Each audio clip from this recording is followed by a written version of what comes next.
বন্ধুসকল, কিছুমান official report অনুযায়ী উত্তৰ প্ৰদেশৰ মানুহে ডেইলি 115 কৰোৰ টকাৰ মদ খায়। বৰ্তমান ইণ্ডিয়াত সকলোতকৈ বেছি মদ বিক্ৰী হোৱা ঠাই হৈছে উত্তৰ প্ৰদেশ, আৰু লাহে লাহে এই ট্ৰেণ্ডটো আমাৰ অসমত হৈ গৈছে।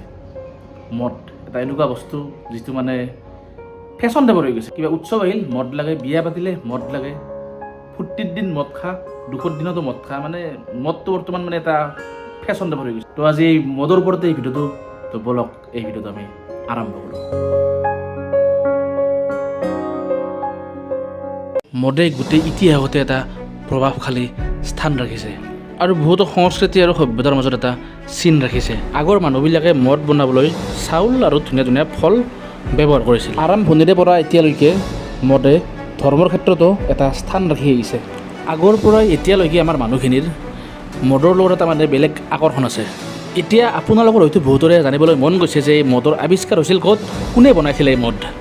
তেতিয়াহ'লে মই আপোনালোকক কওঁ যে মদৰ আৱিষ্কাৰ মানে বিভিন্ন প্ৰকাৰে হৈছিল, আৰু অনুমান কৰা মতে মদৰ আৱিষ্কাৰ মহাভাৰতৰ যুদ্ধৰ বহুখিনি আগৰ পৰা হৈছিল। ইউনানিক ধৰ্মত মদক পূজা কৰা হৈছিল, আৰু আগৰ সময়ত চীন দেশত সকলোতকৈ বেছি মদ বনোৱা হৈছিল, আৰু চীন দেশত ধুনীয়া ধুনীয়া ফুলৰ পৰাই মদ বনোৱা হৈছিল, আৰু চীন দেশে মদক পবিত্ৰ বস্তু বুলি মানিছিল।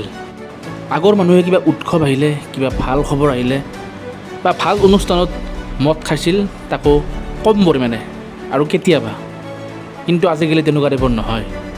প্ৰাচীন কালত চুৰা নামৰ এটা মদিৰা আছিল, যিটোক বনাইছিল ঘেঁহু আৰু চাউলেৰে, আৰু সেই সময়ত সকলোতকৈ প্ৰিয় আছিল ইন্দ্ৰ দেৱতাৰ সুৰা মদিৰা। হিন্দু আয়ুৰ্বেদিক গ্ৰন্থত স্পষ্ট ভাষাত লিখা আছে, আপুনি যদি সুৰাক মদ্যপান ভালকৈ কৰে, নিয়মিতভাৱে কৰে, কম পৰিমাণে কৰে, আপোনাৰ দেহা বহুত সুস্থ হৈ থাকিব।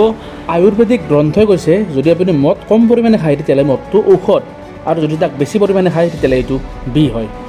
মহাভাৰত আৰু ৰামায়ণতো সুৰাৰ ব্যৱহাৰ হোৱা বুলি বৰ্ণনা কৰা আছে। জৈন ধৰ্মৰ সংস্থাপক শংকৰ আচাৰ্যই কৈছিল মদক কম পৰিমাণে খালে হাৰ্ট এটেক, তেজৰ বেমাৰ আৰু এনেকুৱা বহুতো অন্যান্য বেমাৰৰ পৰা মানে আমি হাত সাৰি থাকিব পাৰোঁ, আৰু নিয়মিতভাৱে মদ খোৱা মানুহে বহু বছৰ জীয়াই থাকে বুলি কৈছে।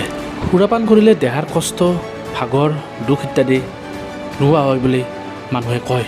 আৰু আমাৰ কি আজি বাৰ্থডে মদ, কালি বিয়া মদ, বাৰীৰ পিছফালে যা, 4টা চলি লওক, গিলাচ 4টা লওঁ, নিমখ অলপ লওঁ, জ্বালা এটা লওঁ, মদ, কালি ৰমেনৰ বিয়া তাতেও মদ। সেই তোৰ জীৱন হ'ল না চালা।